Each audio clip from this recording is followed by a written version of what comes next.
सभी को सादर प्रणाम। आज स्वाध्याय एवं सत्संग की कक्षा 810वीं है और आज का जो विषय है वो है भगवत दर्शन भाग 30, कर्म योग आसान मार्ग भगवत प्राप्ति हेतु। आज का विषय आदरणीय श्री राधेश्याम दीक्षित जी लेंगे, जो कि रिटायर्ड एडिशनल कमिश्नर रैट हैं। मैं उनसे निवेदन करता हूँ कि वो अपना उद्बोधन आरंभ करें। बहुत बहुत धन्यवाद। सभी बंधुओं को प्रणाम। आज हम गुरुदेव की कृपा से और दयामयी माँ के सानिध्य में एक ऐसे विषय पर विचार कर रहे हैं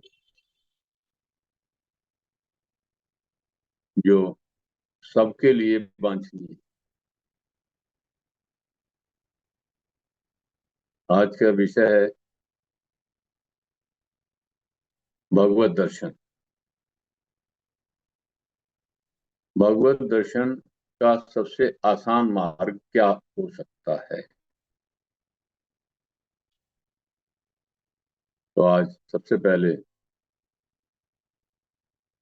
गुरुदेव का स्मरण करते हैं और दयामयी माँ सत्ता का। ओम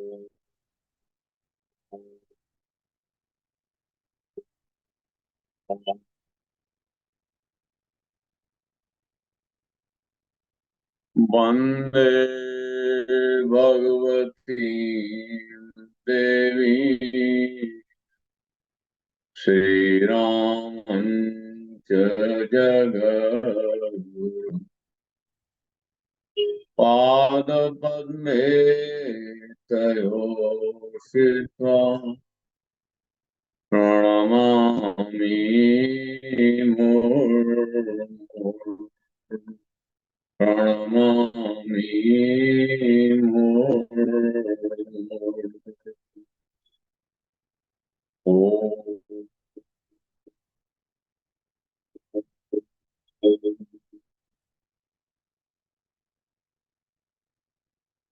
हमारी संस्कृति का जो मूल आधार है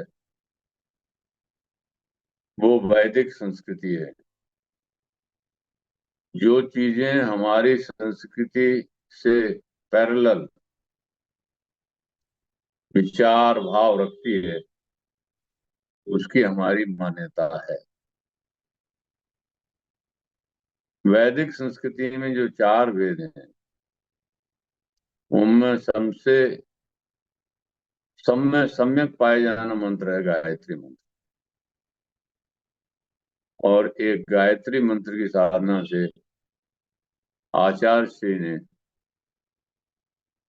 पूरे संसार को पारिवारिक धरातल पर जोड़ दिया। तो गायत्री मंत्र का आह्वान करते हैं। ओम भूर्भुवः स्वः तत्सवितुर्वरेण्यं भर्गो देवस्य धीमहि धियो यो न प्रचोदयात्। ओम भूर्भुवः स्वः तत्सवितुर्वरेण्यं भर्गो देवस्य धीमहि धियो यो न प्रचोदयात्। ओम।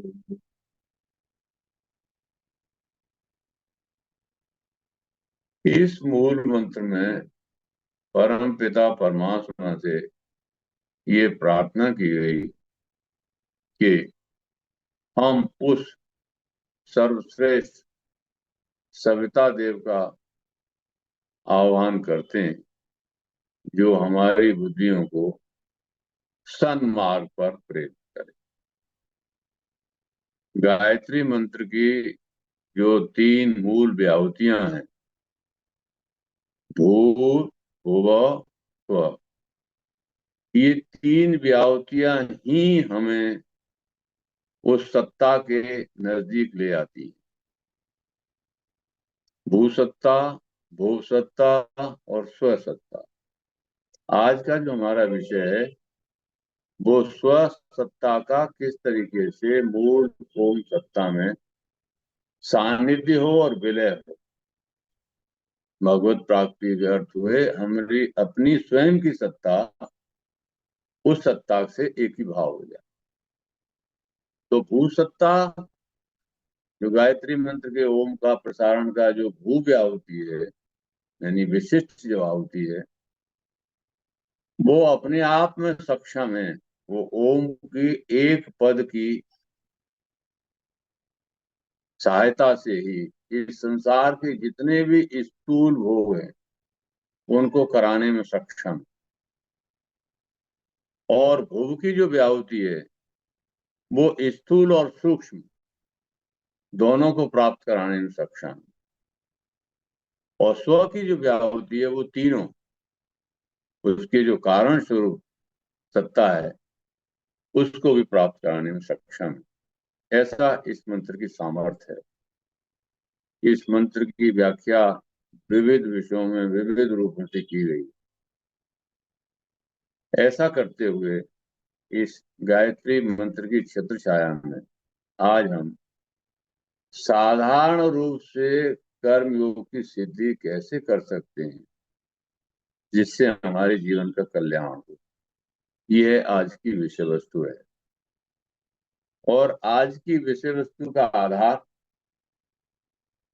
गायत्री मंत्र और उसके समीपी आधार गीता जी, योग दर्शन, सांख्य दर्शन, मीमांसा, वेदांत, न्याय, वैशेषिक, उपनिषद आदि हैं। अब हम अपनी बात को प्रारंभ करते हैं। पहले तो हम ये देखें कि हमारे आज के विषय का ध्येय क्या है। ध्येय है कर्म योग किस तरीके से भगवत प्राप्ति का आसान मार्ग है। तो कर्म योग में दो शब्द हैं, कर्म और योग। हम इस धरा पर आए और आने के बाद कर्म करने की हमारी जो स्वाभाविक प्रवृत्ति है वो यहाँ पर आते ही शुरू हो जाती है।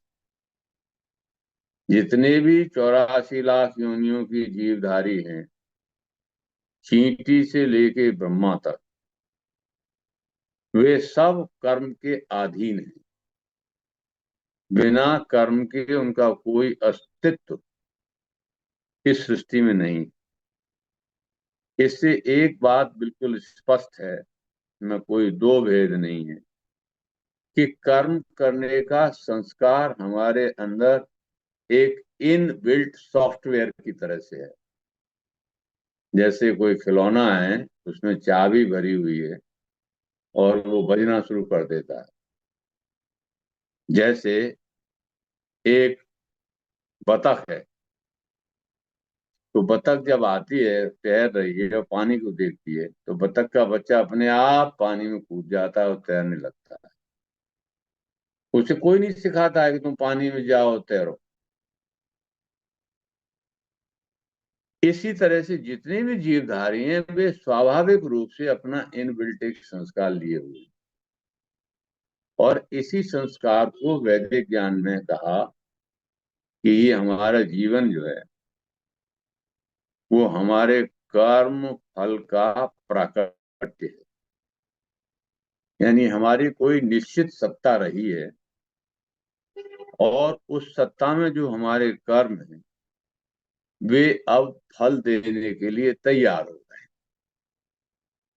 तो ऐसे हमारे जो कर्म हैं जो फल देने के लिए तैयार हो गए हैं, उन कर्मों को हम बोलते हैं प्रारब्ध कर्म। तो प्रारब्ध कर्म के दो भाग हैं।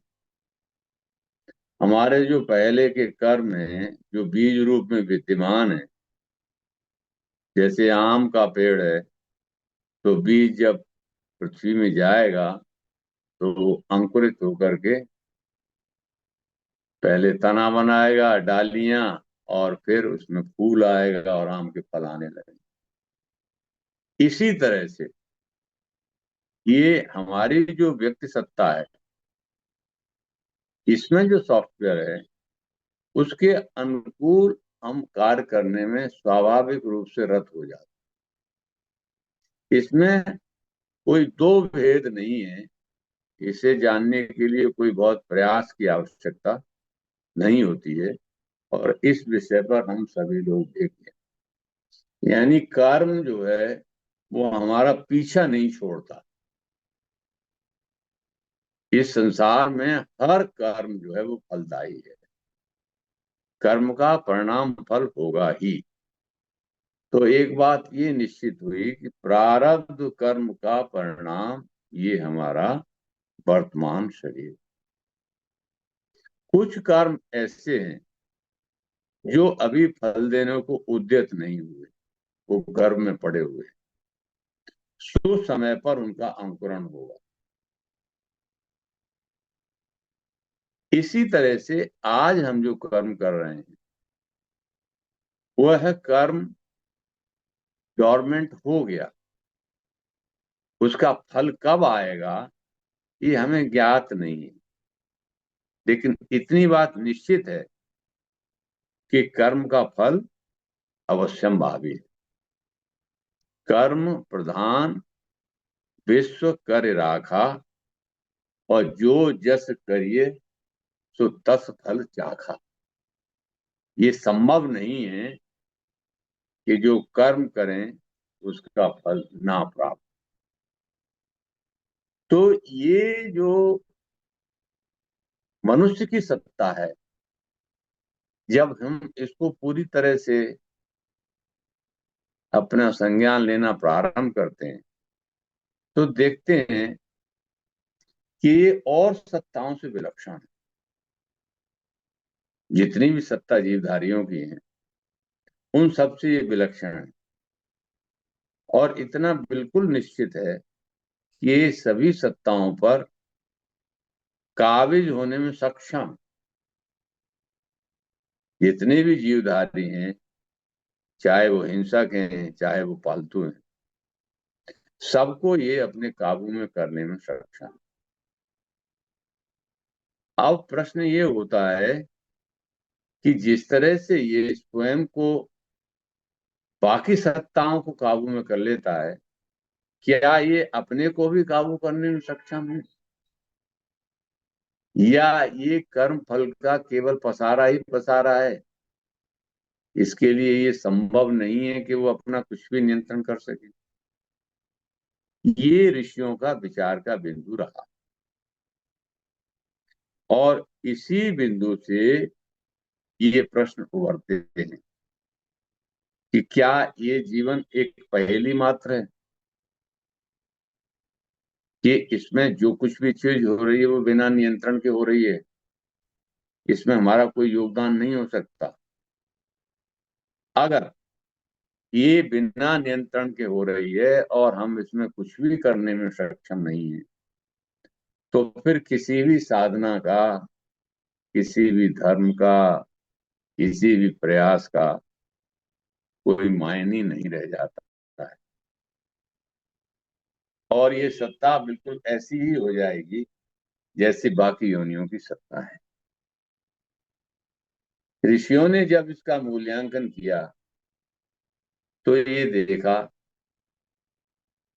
कि इस संसार में चार तरह की सत्ता है। एक वो सत्ता है जो जेर से पैदा हो रही है, यानी गर्भ में वो चारों तरफ जेर से ढका रहता है, और उसके बाद जब वो बाहर आता है तो जेर का आवरण खत्म हो जाता है, और ये उसका प्राकट्य हो जाता है। तो जेरधारियों में जानवर हैं, एनिमल्स हैं। और एनिमल्स के क्या लक्षण हैं? आहार, निद्रा, भय और मैथुन। ये चार क्रियाएं उनमें इनबिल्ट। तो ये चार क्रियाएं हम में भी हैं। लेकिन हम उनसे अद्वितीय हैं, क्योंकि उनका इनके ऊपर कोई नियंत्रण नहीं। हम आहार पर भी नियंत्रण कर सकते हैं, निद्रा पर भी नियंत्रण कर सकते हैं, भय पर भी नियंत्रण कर सकते हैं, और मैथुन पर भी नियंत्रण कर सकते हैं। यानी नियंत्रण की सत्ता, तप की सत्ता का अंकुर हमारे अंदर विद्यमान है। कितने सक्षम हम होते हैं यहाँ, और जीवन को कैसे जीने का प्रयास करते हैं, ये हमारा अपना प्रोरोगेटिव। तो मूल में बात ये निकल के आई कि हम जेर प्रधान। दूसरी सत्ता अंडे से उत्पन्न होती है। अंडे में एक पक्का खोल होता है, वो फूटता है और बच्चा निकल आता है। अंडे की प्रधान सत्ता दिखाई देती है, चिड़ियां दिखाई दे रही हैं। तीसरी सत्ता पसीने से पैदा हो रही है, श्वेत श्वेत सत्ता, जैसे जुआ है, कलीली है। और चौथी सत्ता है जो पृथ्वी से निकल रही है, पृथ्वी को फोड़ के, उसको उद्भिज सत्ता कहते हैं। तो ये चार तरह की सत्ताओं से जीवधारी यहाँ उत्पन्न हो रहे हैं। चार ये सत्ताएं हमारी जो पंच तन मात्राएं हैं, जो आकाश से उत्पन्न हो रही हैं, आकाश, वायु, अग्नि, जल और पृथ्वी। तो ये चार तरह की खानी में पूरा संसार बसा हुआ है। चार खान संतत अवगाही, ऋषि कहता है, अजहून कर विचार मन माही। यानी ये जो विचार की शक्ति है, ये मनुष्य में ही प्रबल है। तो आज हम यही विचार करने बैठे हैं कि ये जो कर्म का सॉफ्टवेयर हमारे अंदर इनबिल्ट है, क्या इसका कोई उपयोग हम कर सकते हैं?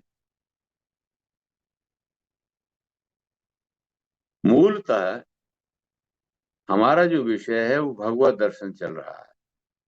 भगवत दर्शन के मतलब है भगवत दर्शन, यानी जो सत्ता श्रेष्ठ है हमसे, उसकी तरफ जाने का एक उपक्रम।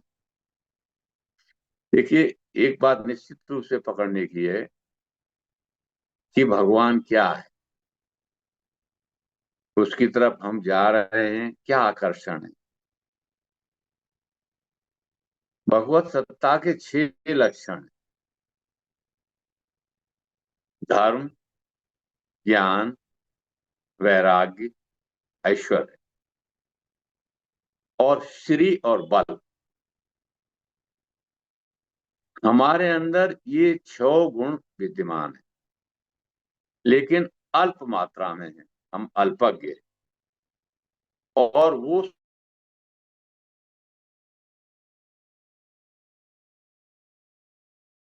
तो हम विचार करके ये अभ्यास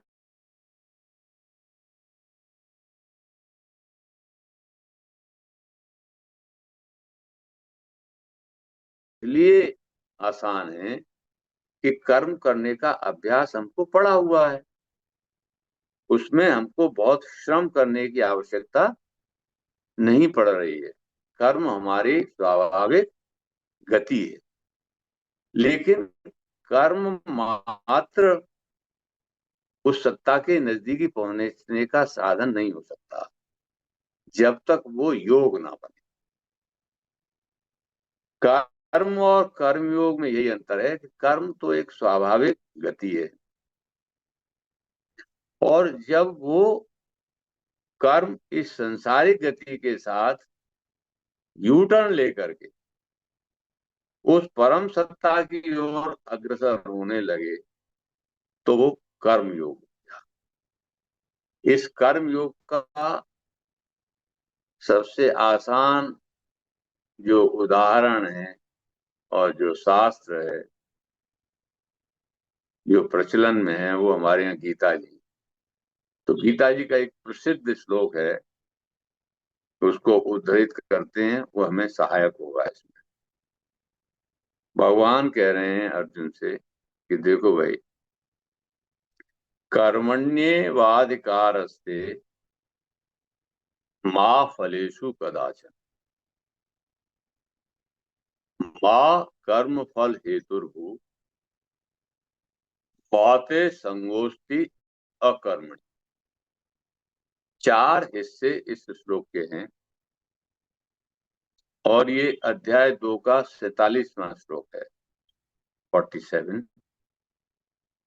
पहला पार्ट है कर्मण एव अधिकारः ते। इस मानवीय सत्ता में हम अपने अधिकार को पहचाने। क्या अधिकार है हमारा? कर्मण एव। कर्मणि कर्म नहीं है, कर्मणि क्रिया है, यानी क्रिया करना इस शरीर में हमारा अधिकार है, क्रिया हम कर सकते हैं। कर्मण एव अधिकारः ते, तुम्हारा अधिकार क्रिया करने में है। किसमें नहीं है? मा फलेषु कदाचन। वो क्रिया का क्या परिणाम होगा, क्या फल होगा, इसको नियंत्रण करने की सत्ता तुम्हारे अंदर नहीं। तो हमें क्या करना है? जब सत्ता हमारे कंट्रोल नहीं है तो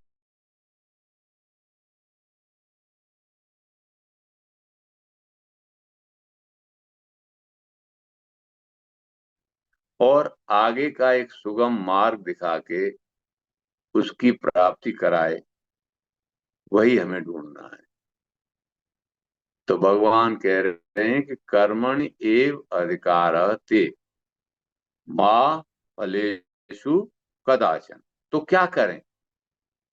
मा कर्म फल हेतुर्भु, यानी कर्म जो क्रिया कर रहे हैं वो फल की इच्छा से मत कर, क्योंकि तुझे ये पता नहीं है कि क्या करने से क्या परिणाम आएगा। यही अल्पज्ञता है। जीव की जो अल्पज्ञता है, हमारी जो अल्पज्ञता है, वो ये है कि हमें ये ज्ञात नहीं है कि हम क्या करें।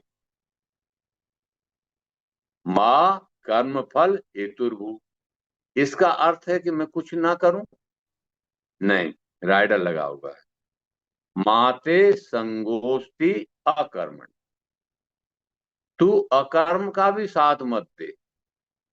माते संगोष्ठी अकर्मणी। क्यों? कि तू अकर्मणी होके यहां रह नहीं सकता। इसलिए भगवान का डिक्टम है और आदेश है कि योगस्थ कुरु कर्माणि संगम त्यक्त्वा धनंजय सिद्धि सिद्धयो समो भूत्वा समत्वं योग उच्यते।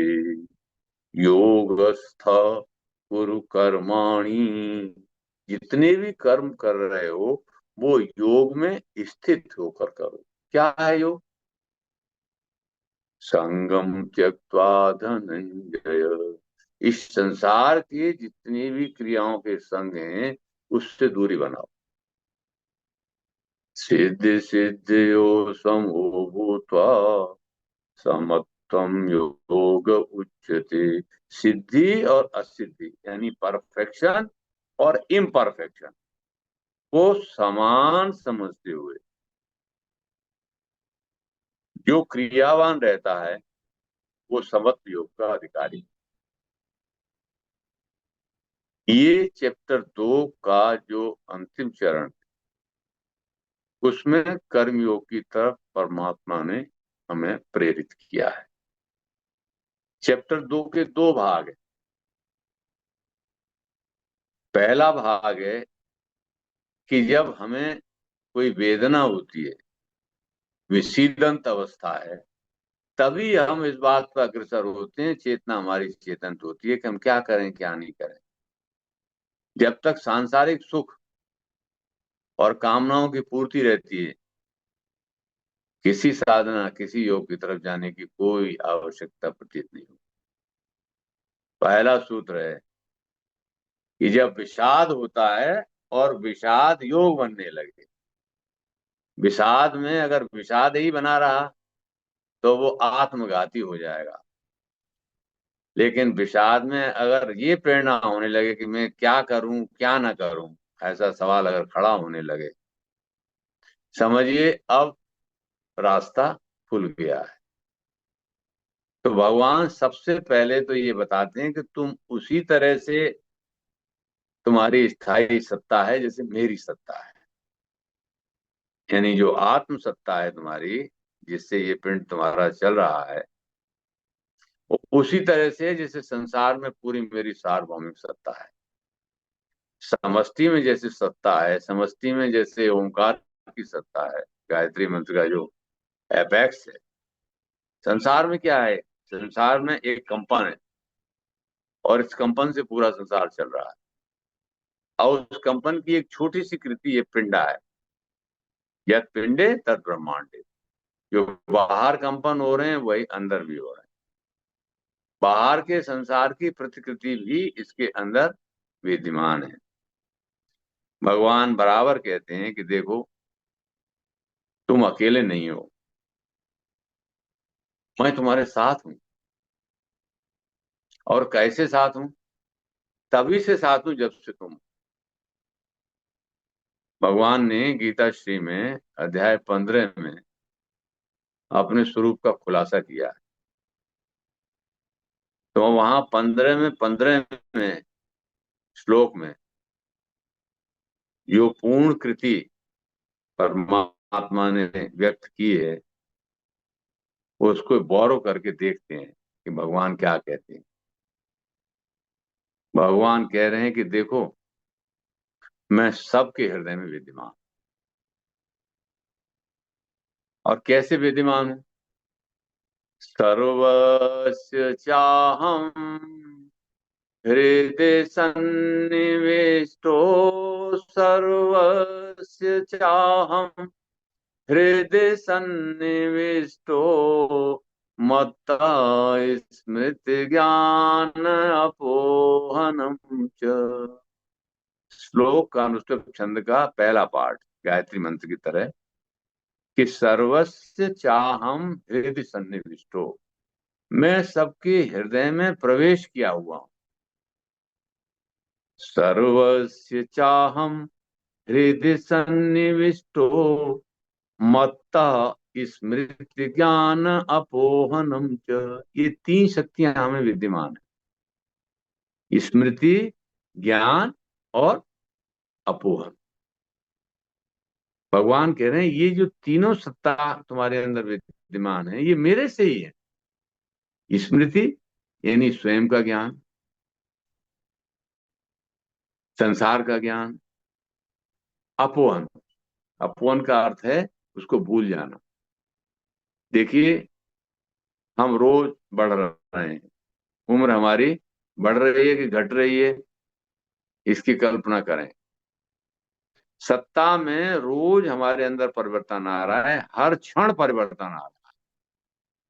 लेकिन देखते हैं कि अगर हमें इस मन में दुख की अनुभूति लगातार बनी रहे स्मृति में, तो हमारा जीना दूभर हो जाएगा। कष्ट का एक क्षण इतना लंबा हो जाता है और सुख की सालों की सालें बीतती चली जाती हैं, पता ही नहीं लगता है क्या हुआ। अभी थोड़ी सी तकलीफ हो जाए, चाहे शरीर में हो जाए, चाहे मन मस्तिष्क में हो जाए, चाहे बुद्धि में हो जाए, तो देखिए कितनी भागदौड़ मच जाती है। भगवान कह रहे हैं कि स्मृति, ज्ञान और अपोहन ये मेरे से ही हो रही।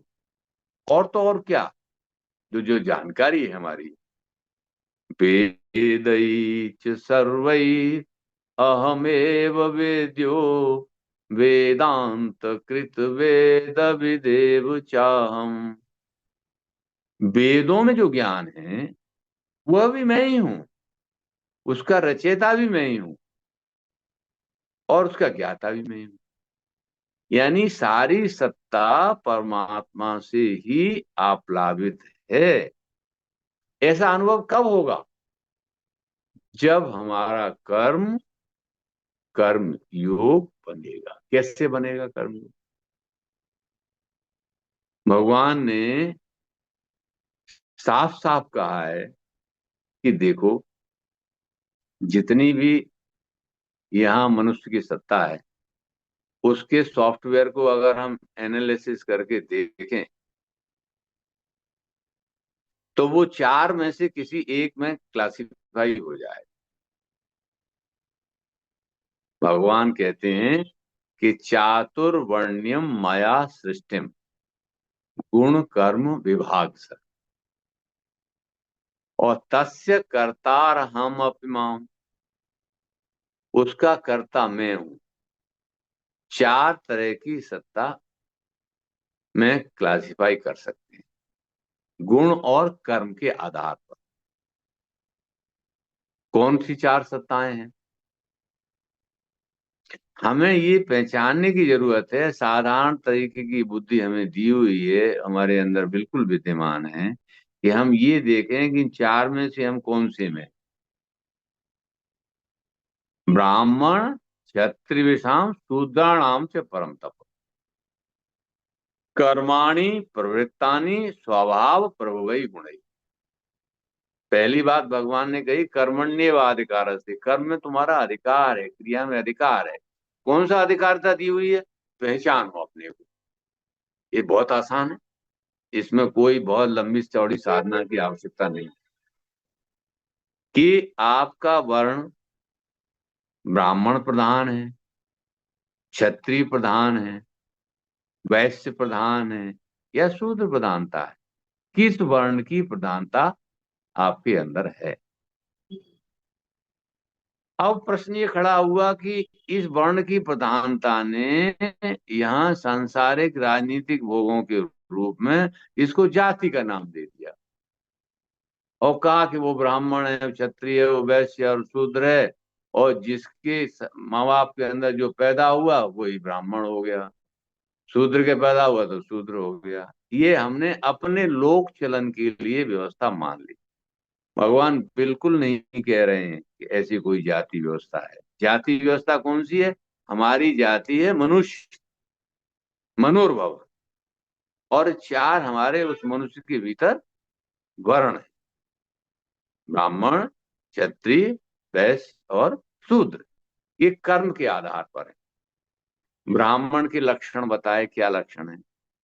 सम, दम, तप, सौख्यम, शांतिम, आर्जमेव च। सम और दम दो मुख्य लक्षण ब्राह्मण। समन और दमन, यानी मन की जो सत्ता है उसका समन, और इंद्रियात्मक सत्ता का दमन। शौचम यानी पवित्रता।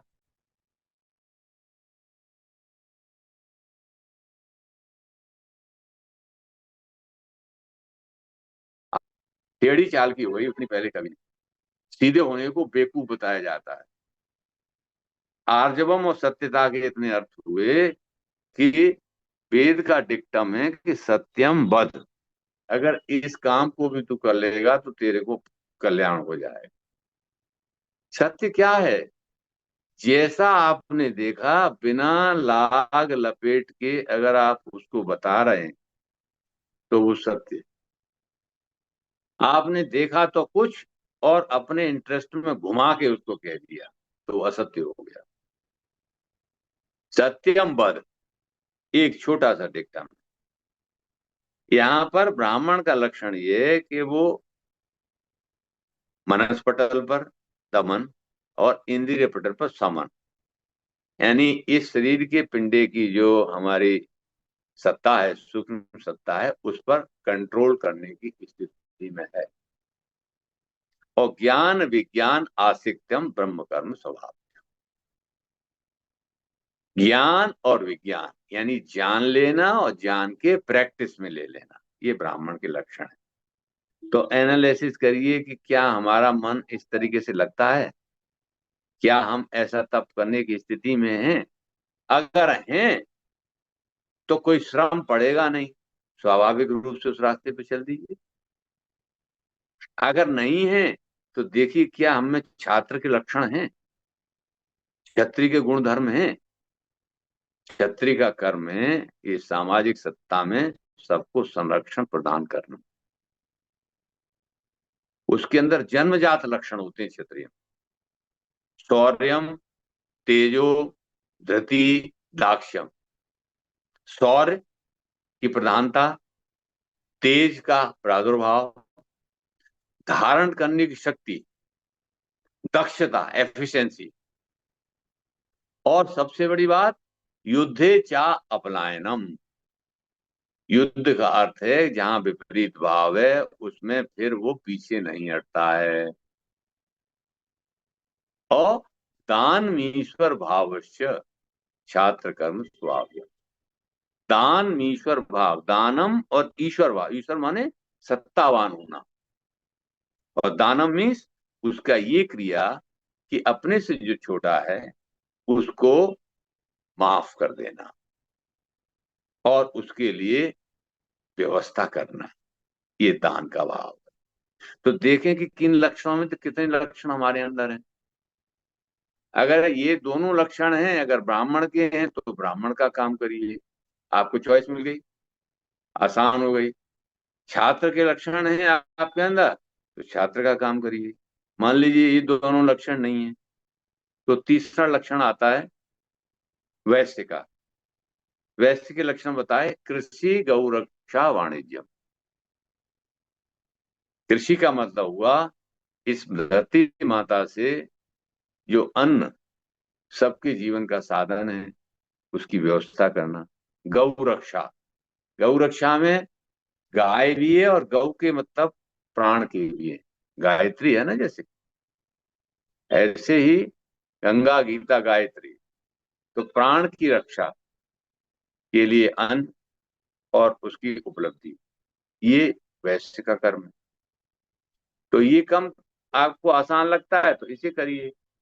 अगर ये तीनों कर्मों में से कोई भी कर्म आपको लगता है कि मैं नहीं कर सकता, तो परमात्मा ने आप में शक्ति दी है, आपका स्वरूप है, आप सेवा कर सकते हैं। तो परिचर्यात्मकम कर्म शूद्र स्वभावजम। शूद्र का कर्म, शूद्र का मतलब क्षुद्र से है यहाँ। शूद्र ये जाति नहीं है जिसके ऊपर पूरी राजनीति, पॉलिटिक्स और समाज बन रहा है। सेवा का कार्य ले लेना, तीनों कार्य में से कोई। पहले जो तीन कार्य हैं उनको विप्र कहा जाता है। मनुस्मृति का सूत्र कह रहा है कि जन्मना जायते शूद्र, ये जो पिंड है ये जन्म से शूद्र ही पैदा होता है। इसमें ब्राह्मण, क्षत्रिय, वैश्य के जो लक्षण होते हैं वो डोरमेंट होते हैं। जैसे छोटा बच्चा होता है उसमें जब तक पुबेरिटी नहीं आती है उसको जवानी के लक्षणों का आभास ही नहीं होता है, खिलखिला के हंसता है, सबसे मिलता है, चाहे लड़की हो लड़का, उसके अंदर कोई लक्षण इस तरह के नहीं होते हैं। जब पुबेरिटी आ जाती है तो उसमें चेंज आने लगता है।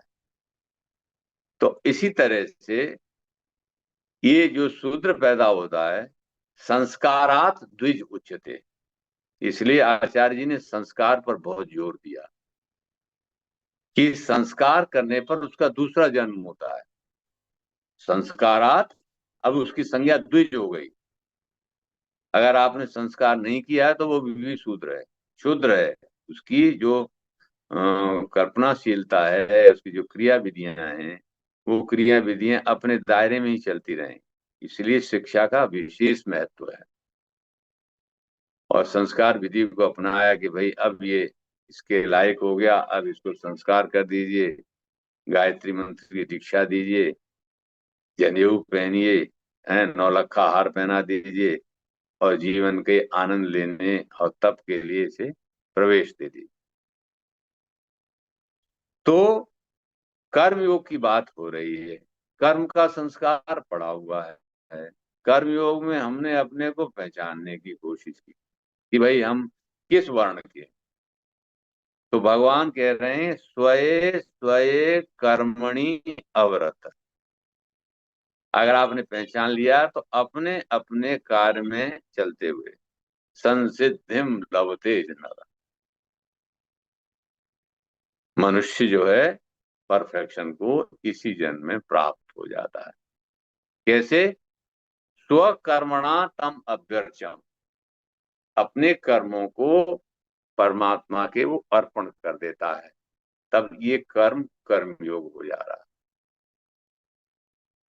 तब यह कर्मयोग हो जा रहा है। और इसी की संज्ञा दी गई निष्काम कर्म योग।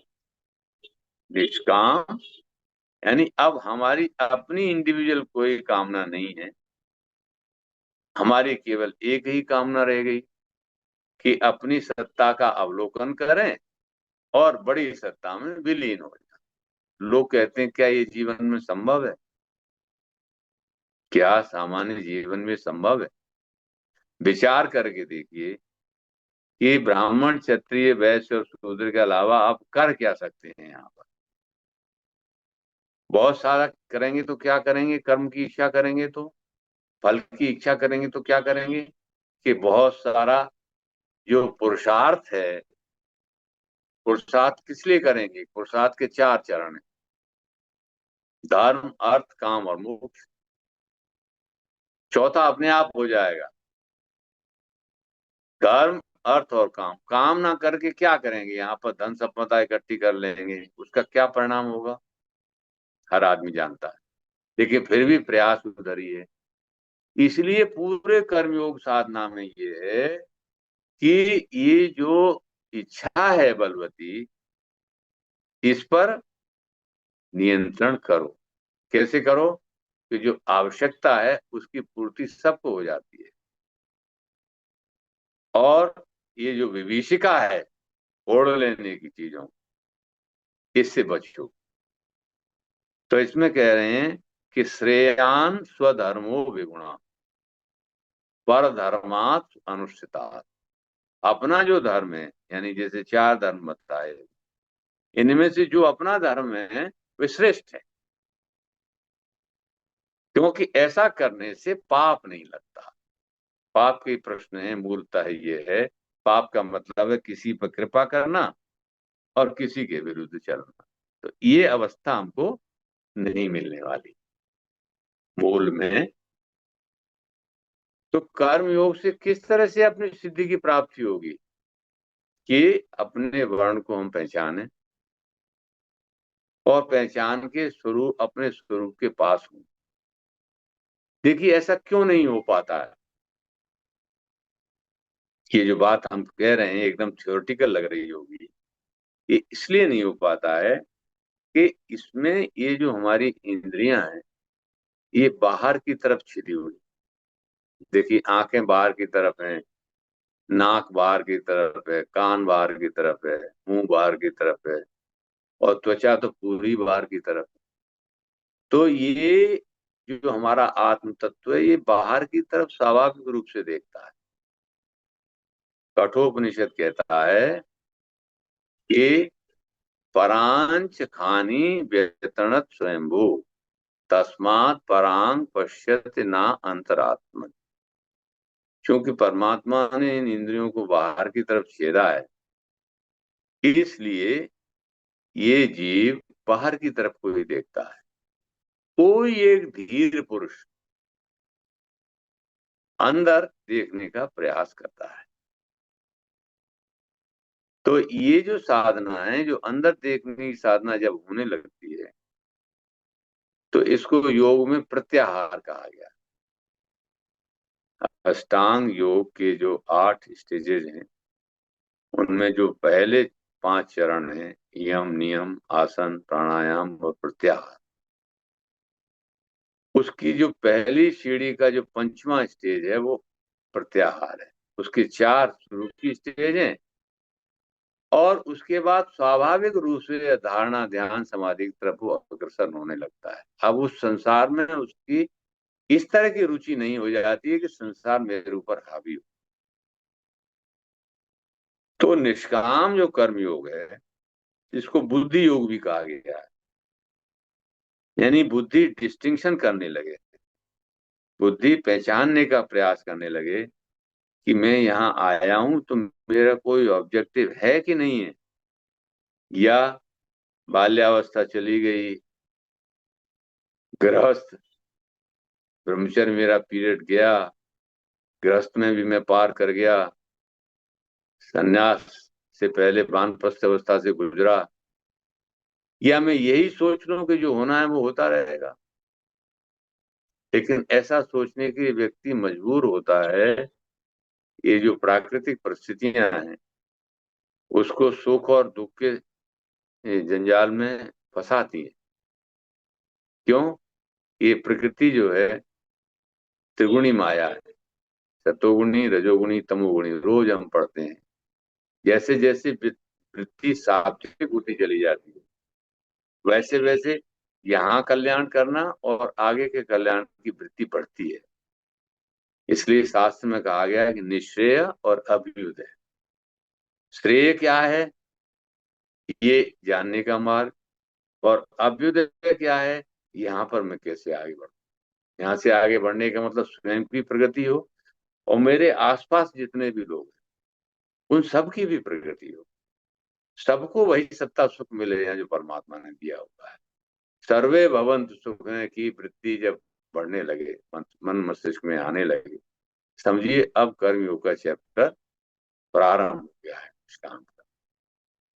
तो इस कर्मयोग की, निष्काम कर्मयोग की जो प्रारब्ध है वो गीता जी के अध्याय 2 में ज्ञान और कर्मयोग का विवेचन किया गया। ज्ञान का मतलब हुए परमात्मा के तत्वों को आविर्भूत कर लेना, कर्म को हुआ उसमें क्रिया में ढाल लेना। तो ये दो मार्ग भी अलग अलग बताए कि ज्ञान मार्ग या कर्म मार्ग। हमने आज के विषय में लिया है कर्म योग। देखिए ज्ञान और कर्म योग, ज्ञान योग कर्म योग दोनों के मार्ग पहुंचाते एक ही तत्व पर है। गीता में अध्याय 5 में अर्जुन पूछते हैं कि महाराज आपने ज्ञान की बात कही कि आत्मा अजर अमर है, और फिर आप कहने लगे कि उत्तिष्ठ भारत तस्मात् अज्ञान संभूतम हृतस्थम ज्ञानासिनात् चित्वैनम संशयम योगमा तिष्ठोत्तिष्ठ भारत। ये जो अज्ञान है, इस वजह से तुम्हें ये लग रहा है कि मैं छात्र धर्म का काम करूं या ना करूं, और तुम धनुष्मान डाल के बैठ गए हैं। ये संशय छोड़ो और उठो। तो अर्जुन कहते हैं कि एक तरफ तो आप कहते हो आत्मा अजर अमर है, दूसरी तरफ कहते को युद्ध करो। तो मेरे को तो अवस्था अतीत हो रही है, मैं क्या करूं क्या नहीं करूं। तो भगवान कहते हैं कि दोनों मार्ग सुलभ हैं, लेकिन इनमें कर्म योग का मार्ग आसान है। इसलिए कि ज्ञान योग का जो साधक है वो इस शरीर को धारण करने के कारण उसको इस बात को समझने में दिक्कत होती है, ये शरीर उसमें बाधा है। इसलिए भगवान ने कर्म फल के त्याग की बात कही कि शरीर को तो त्याग करना बड़ा मुश्किल है, फिर कहाँ सोचेगा कहाँ रहेगा। कर्म जो कर रहा है उसका फल आना अवश्यंभावी है, तू केवल अपने कल्याण के लिए काम कर। ऐसा करके उन्होंने इस बात को कहा।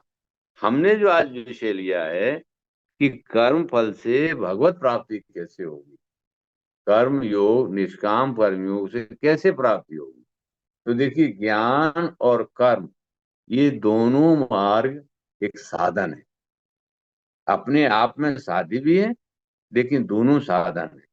दोनों साधन में जो कर्म योग है ये कंक्लूड होकर के भक्ति योग में कन्वर्ट हो जाता है। ज्ञान जब कर्म के साथ चलता है तो वो परमात्मा की ओर ले जाने में सक्षम है और अग्रसर हो जाता है। तो कर्मयोग ही एक ऐसा साधन है जो आसानी से स्वयं को पहचानने और परमात्मा की तरफ ले जाने में अपने आप में सक्षम है। तो नियमित कर्म करें, नियत कर्म करें, स्वाभाविक कर्म करें, और इस जीवन को अपनी सत्ता को उस सत्ता से जोड़ने का नियमित अभ्यास करें। तो कर्म योग किस तरीके से परमात्मा की प्राप्ति में सहायक है, ये मूल विषय था। निष्कर्ष में, फलश्रुति में हम यहाँ पहुंचते हैं कि ज्ञान और कर्म दोनों मार्ग हैं जब वो योग बनते हैं और भगवत प्राप्ति में वो पूर्णता को प्राप्त करते हैं। क्यों कि जो पुराणों में भी व्याख्या आती है वेद के अनुरूप, तो भगवत पुराण ये कहता है कि ज्ञान और वैराग्य भक्ति के बेटे हैं, और ये असहाय हो गए, और जब ये असहाय हो जाते हैं तो भक्ति माता स्वयं में असहाय होने लगती है। जब ये दोनों उठ के खड़े हो जाते हैं तो भक्ति प्रौढ़ा हो जाती है। तो भक्ति का अर्थ हुआ कि सेवा प्रकल्प, भर सेवायाम इति भक्ति। तो कर्म योग, जब निष्काम कर्म योग करके जीव आगे चलने लगता है तो स्वाभाविक रूप से ये भक्ति में अग्रसर होता है। अब आचार्य लोग ये बताते हैं कि कर्मयोग ये भक्ति योग में कैसे कन्वर्ट हो जाता है। इसका मतलब ये है कि भक्त ज्ञानी नहीं होता, ज्ञान तो उसमें इनबिल्ट है ही है, वो प्रकट होने लगता है। और ये जो कर्मयोगी है ये साक्षात भक्त ही होता है। ऐसा नहीं है कि कर्मयोगी और भक्त में कोई अंतर है, या ज्ञान योगी और भक्त में कोई अंतर है। भक्त ने वो पूर्णता प्राप्त कर ली है जो ज्ञान योगी और कर्म योगी ढूंढ रहा है, उसको प्राप्त कर लिया है। लेकिन वो होगा कैसे? उसके लिए आचार्य ने ये कहा कि भक्ति के लिए ये आवश्यक है उसका संग जो है उस संत का हो, उसका साथ अगर सत का रहेगा तो भक्ति उसकी अपने आप जागृत होगी। तो सब मुख्य में हुआ संग। भक्ति का पहला लक्षण है प्रथम भगत संतन कर संगा। कैसे प्राप्त करें कि हमारे ऊपर परमात्मा की कृपा हुई? परमात्मा की कृपा तब हुई जब हमें साधु का संग मिला। जब द्रव्य दीन दयाल राघव साधु संगति पाइए। जब द्रव्य दीन दयाल राघव साधु संगति पाइए। जेहि तरस परस समागमादि। दर्शन से, साधु के स्पर्श से और समागम से, साधु के पास की जो हवा होती है वो इतनी पवित्र होती है कि उसके पास बैठना, पास उठना, उसके संग में रहना स्वाभाविक रूप से यही तरस परस समागमादिक पाप राशि नसाइए। जिनके मिले दुख सुख समान अमानतादिक गुण भये। देखिए क्या लक्षण प्रभाव आता है साधु के साथ का, कि दुख और सुख की समान अनुभूति, और मान सम्मान अब विलीन हो गया। अब मानतादिक गुण भये। लोभ क्रोध विषाद शोक सुबोध से सहज गई। अब उसको ये सुबोध प्राप्त हो जाता है कि ये जो लक्षण है हमारे, शोक काम क्रोध लोभ मोह और भय, जो अंतःकरण की जो वृत्तियां हैं, अब ये सुबोध से स्वाभाविक रूप ही अपने आप शांत हो जाती हैं। क्यों? कि साधु के सेवन का परिणाम क्या है कि सेवत साधु द्वैत भय भागई। यहाँ भय का कारण क्या है? कि द्वैत, कि संसार अलग है, परमात्मा है भी है कि नहीं, भाई ये फालतू बात हम कर रहे हैं। सेवत साधु द्वैत भय भागई।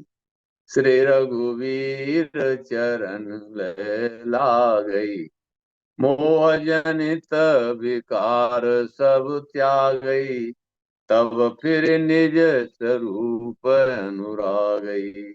अब अपने स्वरूप में ही अनुराग होने लगेगा। ये भक्ति माता के लक्षण है। यानी निष्काम कर्म योग भक्ति में ही आपको लेके पहुंचा देगा। और अब आपका कल्याण हो गया। सेवत साधु द्वैत भय भागई। अब दो चीजें नहीं रह गई, दो मिलके एक हो गई हैं। श्री रघुवीर चरण ले लागई, मोह जनित विकार सब त्यागई, तब फिर निज स्वरूप अनुरागई। तो कैसा लगेगा, उसकी अनुभूति देखिए। अनुराग ते निज रूप जो, जगते विलक्षण देखिए। अब क्या गुण उपलब्ध होंगे? संतोष सम शीतल दयादम, पापवंतन लेखिए। निर्मल निरामय एक रस, जे हरस शोकन व्यापही। त्रैलोक्य पावन सो सदा, जाकी दशाए सी भई। अब संतोष सम शीतल ये स्वाभाविक लक्षण प्रकट होने लगते हैं, और निर्मल निरामय एक रस अवस्था आ जाती है। तो भक्ति की माता की उपलब्धि के स्वरूप में कहते हैं कि जो यह पंथ चले मन लाई, जो यह पंथ चले मन लाई, तो हरि काहे न होई सहाई। जो मार्ग श्रुति साधु दिखावई, वेद पुराण आगम साधु जो रास्ता दिखा रहे हैं, ते मग चलत सबे सुख पावई। पावे सदा सुख हरि कृपा, संसार आशा तज रही। सपने नहीं सुख द्वैत दर्शन, बात कोटिक को कही। द्वैत का तो होता है तो सपने में भी आनंद नहीं हो सकता। तो पांच की संगति का लक्षण बताया। द्विज देव गुरु हरि संत बिनु, द्विज देव गुरु हरि संत बिनु, संसार पारन पाइए। यह जानी तुलसीदास त्रास, हरन रमापति गाइए। ऐसा मान करके बाबा कहता है कि भक्ति माता की उपलब्धि, सर्व सुखों की प्राप्ति, निश्चय और अभ्युदय का उदय इस निष्काम कर्मयोग की साधना से मां भक्ति का प्रागट्य होता है। और इसकी कृपा से ये लोग परलोक और जीवन की सार्थकता सहज में ही उपलब्ध है। ऐसा आज के विषय की ये फलश्रुति है। तो ये कर्म योग, निष्काम कर्मयों का मार्ग सहज, स्वाभाविक और हर एक को उपलब्ध है। इसमें बहुत कोई श्रम साध्य नहीं। परिणाम यही है कि परमात्मा की कृपा से ऐसा सत्संग का, स्वाध्याय चिंतन का, संतों का संग है। और संग परमात्मा की कृपा है, आचार्य जी का आशीर्वाद है, माँ की कृपा है। इतिश्री। धन्यवाद आदरणीय डॉक्टर आदिशम दीक्षित साहब। सभी लोग अनम्यूट हैं। अब मैं किसी को कोई प्रश्न पूछ सकते हैं, नहीं तो फिर दो शब्द हमारे आदरणीय अशोक कुमार शेखरी साहब बोलेंगे। आदरणीय राधेश्याम जी, आप तो आशीर्वाद धन्यवाद बोलेंगे, प्रश्न हम करेंगे।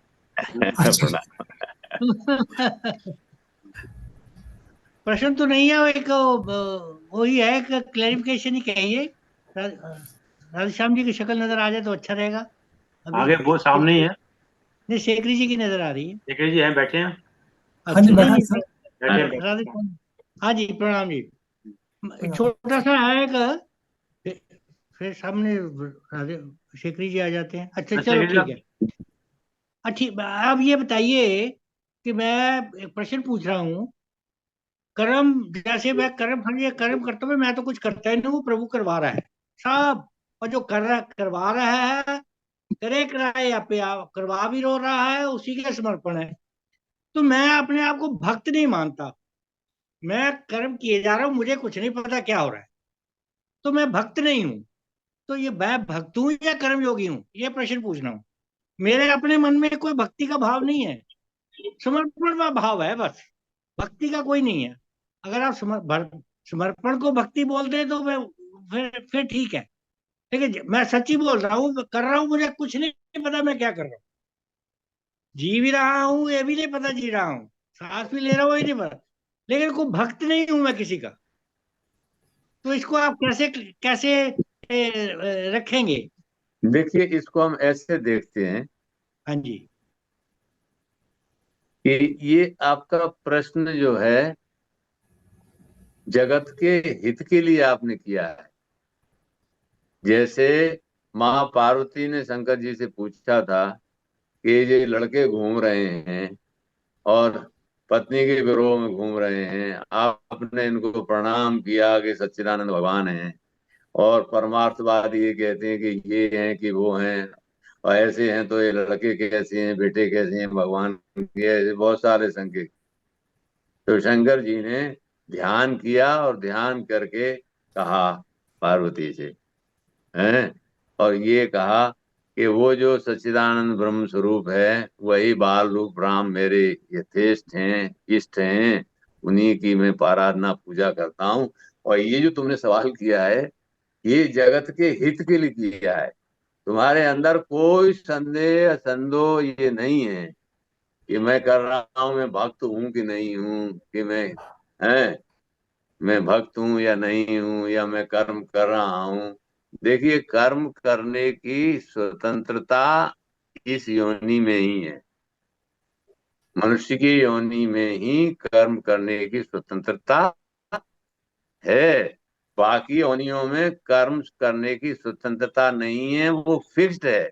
लेकिन वो एक प्रश्न यहाँ आता है। मैं तो ये भी नहीं समझता कि मुझे स्वतंत्रता है। मैं कहा वो करवा रहा है, करने दो, यही इसी में भला है। हाँ, अगर ये मैं नहीं अवस्था आ तो जाती है, मैं कौन करने वाला?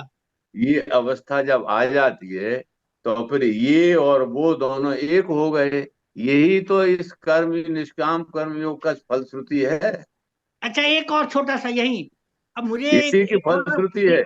एक और बड़ा आभास है। स्वप्न अवस्था और जागृत अवस्था मेरे लिए बराबर है। ये क्या अनुभव है? कोई फर्क नहीं पड़ रहा। जैसे अभी बात कर रहा हूँ, मैंने ऐसा लगा ये भी स्वप्न ही है। अब देखिए क्या हो गया है, ये दोनों अवस्थाएं विलीन हो गई हैं। अब मुझे ये अवस्था में आप इसीलिए पूछ रहा हूँ कुछ। हाँ, तो ये अवस्था जब आएगी तो अब इसमें सुषुप्ति भी विलीन जब हो जाएगी। अभी सुषुप्ति और विलीन होना बाकी है। सुसुप्ति भी मुझे पता नहीं, सुसुप्ति कब आती वो भी नहीं पता। नहीं, जागरण का अभ्यास तो सुबह होता ही है कि रात में सोए हैं, ऐसा तो अभी लगता है कि रात को सोए सोए और हैं। जागना एक ही बराबर है सब। हाँ हाँ, तो ये जब हो जाएगी तो ये सब गंगा जल हो जाएगा। ये जो अवस्था है ये गंगा जल की अवस्था है। अब बहुत कुछ जानना बाकी नहीं रहा। गुण जो है अपना काम खत्म करके यू टर्न ले रहे हैं और नमस्ते कर रहे हैं कि भाई अब क्या करना है, तब तो ठीक तो है ही है। ये एक तो अवस्था की जो प्राप्ति है। जी से भी बार पूछा मैं, अब हाँ, क्या करना है? तो अब ये कर्म निष्काम ही हो गया है। हाँ। ये कर्म निष्काम ही हो गया है। अब ये कामना शून्य हो गया है, तभी अब तो क्या ये अनुभव हो रहा है। अब ये क्या करें? हाँ, अब क्या करें? अब कुछ करना बाकी नहीं रह गया। कर्म का वेग डिजॉल्व हो चुका है। यही अवस्था तो भक्त की है। भक्त कहाँ कहता है, भक्त स्वयं को कहाँ अलग रखता है। भक्त और भगवंत दोनों एक रस हो जाते हैं। एक रस अवस्था हो, निर्मल निरामय एक रस, जय हर्ष शोकन व्यापही। और त्रैलोक पावन सो सदा जाकी दशा ऐसी भई। वो त्रैलोक पावन है, सबके लिए पूजनीय है। उसके बैठने उठने से उसके आसपास की हवा भी पवित्र करने वाली हो जाती है, और स्वाभाविक रूप से ये लक्षण गुण उदय होने लगती हैं। भक्त के यही लक्षण हैं कि अब उसका अपना कुछ नहीं है, अब वो गंगा जल हो गया है। पानी जहां लेकिन से गंगा में मिलता है, लेकिन सब गंगा जल। लेकिन किसका है किसका? कस्मित धनम, कस्मित धनम, कस्मित धनम ईशावास मिदम सर्वम यत किंच जगत्यान जगत। जगत तो बदल रहा ही है, लेकिन है किसका? कस्मित धनम। ये अवस्था जब आती है, तब ये संसार विलुप्त हो चुका होता है। क्योंकि संसार रहने का मतलब है कि जिसमें हर्ष और शोक दोनों अवस्थाएं हों। संसार का मतलब है कि जिसमें सुख, हर्ष और दुख और मोह, ये तीनों अवस्थाओं से जब गुजर रहा हो तो संसार है। जब सात्विक वृत्ति प्रधान होगी तो सुख की अनुभूति होगी, जब राजसी वृत्ति प्रधान होगी तो सुख दुख दोनों की अनुभूति होगी, और जब तामसी वृत्ति प्रधान होगी तो सुख दुख से भी बियॉन्ड मोह की और अवस्था आ जाएगी। तो तीनों अवस्थाएं फील होंगी, क्षण क्षण में सुख, क्षण क्षण में दुख, और क्षण क्षण में मोह, क्षण क्षण में इससे लगाव, इससे दोस्ती, इससे दुश्मनी, ये अवस्थाएं गूंजने लगती। तो संसार से पार हो जाना ही भक्ति माता का एक फलश्रुति है। संसार रहते हुए उसमें से पार हो जाना यानी तैर जाना। ठीक ठीक तैर जाना। दैवी ऐसा गुणमयी मम माया दुरत्या मामेव ये प्रपद्यन्ते मायाम तेसाम तरन्ते थे। माया तो रहेगी, ठीक लेकिन ठीक। अपना काम बन गया, अब चलो तैर करके उसमें से और पल्ली पार पहुंचे। ठीक, बहुत बहुत धन्यवाद। हाँ जी शेखरी साहब। धन्यवाद सर। आज स्वागत। डॉक्टर राधे श्याम दीक्षित जी ने बड़े ही तरीके से बताया कि हम जो कर्म करते हैं वो 3 तरह के कर्म होते हैं। मनुष्य योनि जो है कर्म योनि है, इसमें हमारा प्रारब्ध जो बनता है वो मनुष्य योनि में भोगना पड़ता है। इसके साथ साथ हमारे संचित कर्म भी होते हैं, जो हमारा स्टोर हाउस है, जो हम बहुत सारे कर्म पीछे किए हैं कई जन्मों में, वो कर्म सिंचित कर्म कहलाते हैं। और कुछ सिंचित कर्म में से हमारा ये मनुष्य जन्म बनता है, उसको प्रारब्ध बोलते हैं। अब जब आप प्रारब्ध भोग रहे होते हैं, साथ साथ हम क्रियामान भी कर्म करते हैं जो बड़े प्रारब्ध को भोगते भोगते। और इन्होंने राधे श्याम जी ने बहुत अच्छा तरीका बताया, अगर हम निष्काम भाव से कोई भी कर्म करते हैं तो हमारे को उसके फल की भोगना नहीं पड़ता, तब हम मुक्त हो जाते हैं। और इन्होंने ये भी बताया कि अगर हम साधु संतों की संगति करते हैं, वो हमें ज्ञान देते हैं। वो ज्ञान कैसे देते हैं वो भी इन्होंने बताया कि जो हमारे 9 इंद्रिय हैं, 9 द्वार हैं, 2 आंखें, 2 कान, 2 नाक, 1 मुंह और 2 नीचे इंद्रियों के, ये 9 द्वारों से हम संसार की तरफ बह जा रहे हैं। इनसे बचने के लिए हमें निष्काम कर्म करना है। और हमारा ध्यान कैसे करना, हमारा ध्यान हमने आंखों के पीछे करना है, उसी को मेडिटेशन बोलते हैं। जब हम आंखों के पीछे अपना ध्यान एकत्रित करते हैं तो हम 9 द्वारों से ऊपर उठ जाते हैं, उसको 10वां द्वार बोलते हैं। वहां पर सुख ही सुख है और 9 द्वारों में दुख ही दुख है। तो निष्काम कर्म एक सीढ़ी है, एक हमारे को रास्ता मिला हुआ है। निष्काम कर्म करने से हम मनुष्य की योनि से मुक्त हो सकते हैं। ये कर्म योनि है, कर्म करना जरूरी है, बिना कर्म के रह नहीं सकते। बाकी जितनी योनियां हैं जो 4 तत्व की हैं, 1 तत्व की, 2 तत्व की हैं, वो सब भोग योनियां हैं, उन्होंने भोग ही भोगना है, वो कर्म नहीं कर सकते। मनुष्य योनि क्योंकि परमात्मा ने अपने रूप में उसको बनाया है, इसको एक एडवांटेज है कि वो परमात्मा को प्राप्त कर सकते हैं। और परमात्मा की प्राप्ति का रास्ता यही है भगवत दर्शन। और भगवत दर्शन निष्काम सेवा से, निष्काम कर्म से ही हो सकता है। तो राधे श्याम जी का बहुत बहुत धन्यवाद। उन्होंने बहुत अच्छे तरीके से शुरू से आखिर तक बता दिया है। मैं उनका बहुत बहुत धन्यवाद करता हूँ। धन्यवाद आदरणीय प्रणाम, बहुत बहुत कृपा। शेखी साहब। धन्यवाद हाँ आदरणीय जी सर। डॉक्टर राजेश दीक्षित साहब, आपने समय निकाल के समय दिया, और जूम का विशेष रूप से धन्यवाद कि आपने समय निकाल के समय दिया। और जैसे कि एक विचार के साथ तो 3 बार ओम के साथ अपनी बात को समाप्त करते हैं। आज का विचार बहुत छोटा सा है। जरूरतों के मुताबिक ही जिंदगी जियो, जरूरतों के मुताबिक जिंदगी जियो, ख्वाहिशों की मुताबिक नहीं। क्योंकि जरूरत तो फकीर की पूरी जाती है, लेकिन ख्वाहिशें तो बादशाह की गुजर जाती हैं। जय हो, जय हो, जय हो, जय हो, आइए 3 बार ऊपर चढ़ जाते हैं। जय हो।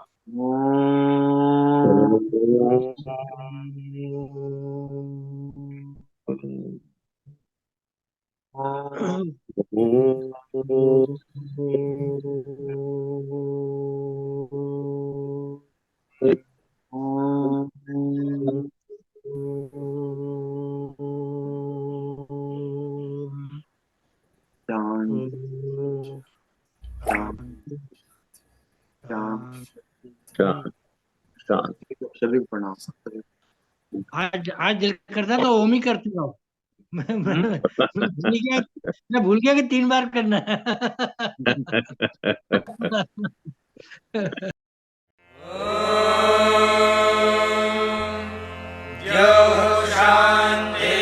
शान्तिरन्तरिक्षं शान्तिः पृथिवी शान्तिरापः